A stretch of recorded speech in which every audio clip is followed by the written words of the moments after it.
au MAG.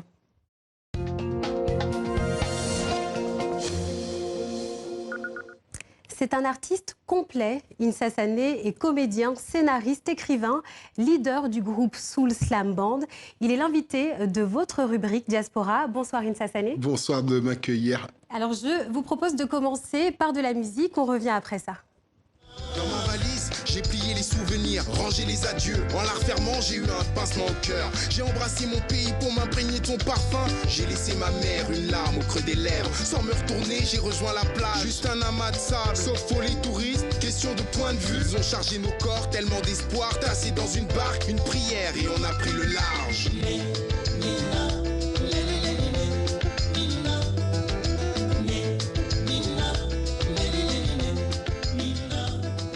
Alors, c'est l'extrait d'Immigré, un featuring donc avec Cab et Dabi Touré. Donc cette musique, elle est entraînante, mais les propos, le texte est dur. Il parle d'un immigré clandestin qui effectue une traversée. Qu'est-ce qui vous a conduit à écrire cette chanson? D'abord le fait que je sois immigré moi-même, et puis le fait également que, en arrivant en France, mon père, quand il a acheté sa première voiture, une vieille voiture tout pourrie, eh ben, il avait toujours la cassette de Youssou N'Dour et il mettait la chanson Immigré. Et je voyais dans ses yeux que ça lui rappelait le pays.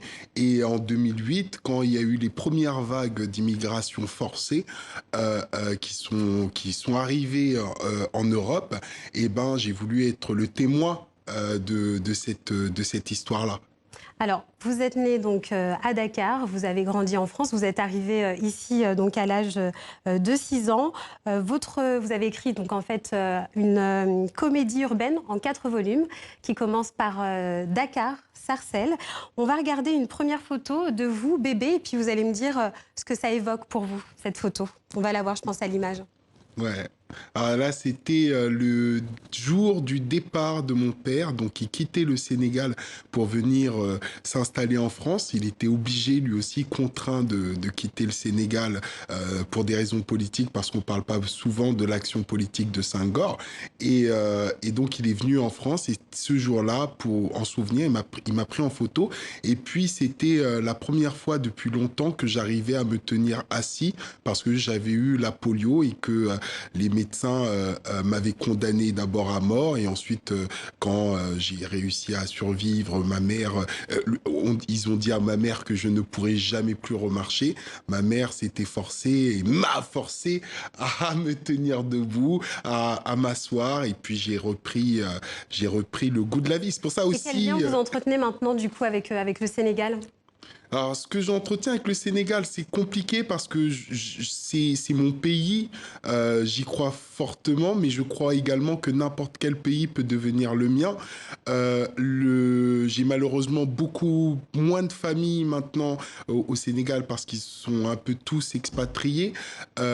Et j'ai envie malgré tout, de construire là-bas parce que j'ai envie de construire partout où mes pieds ont réussi à fouler le chemin.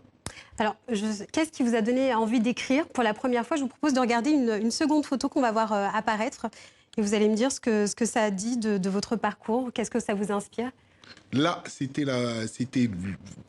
à l'occasion des funérailles de mon père, j'étais retourné au Sénégal, et ça faisait longtemps que j'avais pas pu y retourner. Et je sais que je venais souvent m'asseoir là et je lisais L'aventure ambiguë de Cher Hamidou Khan.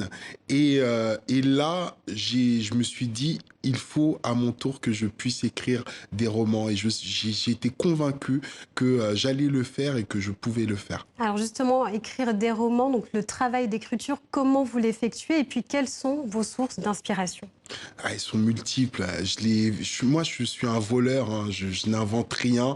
Je vais pas dire que je suis un précurseur de quoi que ce soit. Non, j'essaye de copier ce qui se fait et de le copier, mais mais d'être dans ma sensibilité propre, de dire ce qu'ont dit les autres avec mes propres mots, avec ma propre sensibilité. Il y a des sujets sur lesquels vous restez plus, vous restez sur bien certains entendu. sujets qui vous J'adore la ville plus que d'autres. J'adore la ville, j'adore les rapports humains, j'adore parler de violence, j'adore parler d'amour, j'aime les fins malheureuses, tant pis pour ceux qui découvriront et qui se diront mais il va s'en sortir, non il s'en sort pas. Et justement du coup la banlieue.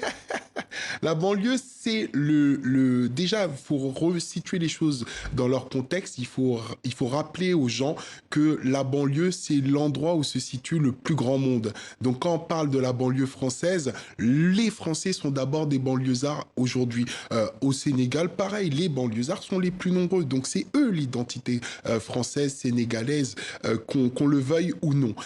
Donc, la banlieue, c'est le lieu de la jeunesse. Et le lieu de la jeunesse, c'est aussi le lieu de l'insolence, c'est le lieu du défi. Et comme c'est le lieu du défi, c'est le lieu des histoires. Alors, on vous colle souvent l'étiquette d'écrivain des banlieues.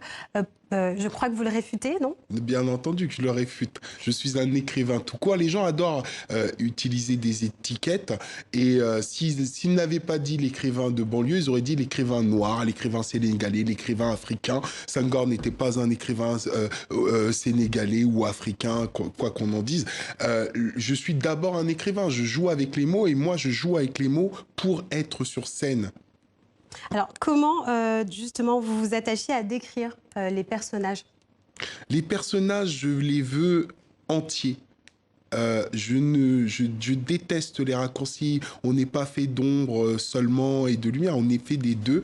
Et mes personnages sont en quête d'eux-mêmes, en recherche d'eux-mêmes. Et mes personnages vivent dans une société qui ne leur ressemble jamais. Et ils sont... Quand j'écris, je procède comme Dieu. Je crée des personnages à mon image parce que je suis aussi torturé, même si je souris tout le temps. Et on me dit souvent que j'ai un super beau sourire que je réclame. Ce n'est pas faux. Et alors, dans la littérature, notamment donc française, les personnages noirs sont quasi absents. Et c'est pour Est-ce ça que la question de la représentation est importante? Ça a été moteur pour moi, parce que quand je suis arrivé en France, à l'âge de 6 ans, c'est à cet instant-là que j'ai appris que j'étais noir. Au Sénégal, je ne savais pas que j'étais noir. Mais j'étais noir à l'école, j'étais noir dans les livres d'histoire quand il s'agissait de parler d'esclavage, mais à la télévision, dans les livres, jamais je n'apparaissais. Et il m'a paru crucial de pouvoir faire en sorte que celui que j'étais puisse au moins exister dans la fiction. Alors, donc vous donnez également des cours d'écriture, notamment donc en milieu scolaire et en milieu carcéral. Qu'est-ce qui vous anime? Pourquoi vous intervenez avec l'écriture dans ces milieux-là?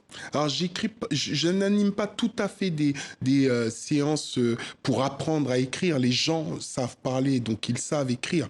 Maintenant, il faut manier le corps, manier le verbe. Et pour ça, il faut être à l'aise. Et donc, moi, je viens avec des techniques et des jeux pour permettre à tout un chacun de pouvoir être à l'aise avec lui-même et pouvoir dire ce qu'il a à dire avec sa propre sensibilité. Alors actuellement, sur la scène culturelle française, plusieurs travaux artistiques font polémique, sont taxés de racistes. Pensez-vous qu'on puisse demander l'interdiction d'une œuvre ? Sous quel prétexte? Enfin, alors si on prend par exemple l'œuvre qui va apparaître derrière moi de Hervé Di Rosa, qui donc du coup est présente à l'Assemblée nationale, qui apparaît d'ailleurs derrière vous. Elle fait polémique notamment dans les milieux antiracistes qui trouvent que c'est une œuvre raciste. Est-ce que vous êtes d'accord avec ceux qui trouvent que cette œuvre-là est raciste? Alors, après, j'ai mon avis personnel sur la question. Effectivement, quand je vois un noir représenté avec des grosses lèvres, je trouve ça raciste. Mais en aucun cas, je n'irai interdire une œuvre. On a le droit de dire... L'homme a le droit d'être con à un moment donné. Il faut arrêter de vouloir une société parfaite, une société bien lissée. Tout le monde a le droit d'être con et tout le monde a le droit de faire des erreurs. Maintenant, on va te juger sur la durée. Je peux commettre des erreurs dans mes écrits, mais je serai jugé sur la durée. Merci beaucoup, Insa Sané. On rappelle le titre du recueil auquel vous participez, Banlieue parisienne noire, aux éditions Asphalt. Est-ce que je peux... Et c'est la fin de ce journal. Excellente suite de programme sur TV5 Monde. Je vous donne rendez-vous demain. Sénégal.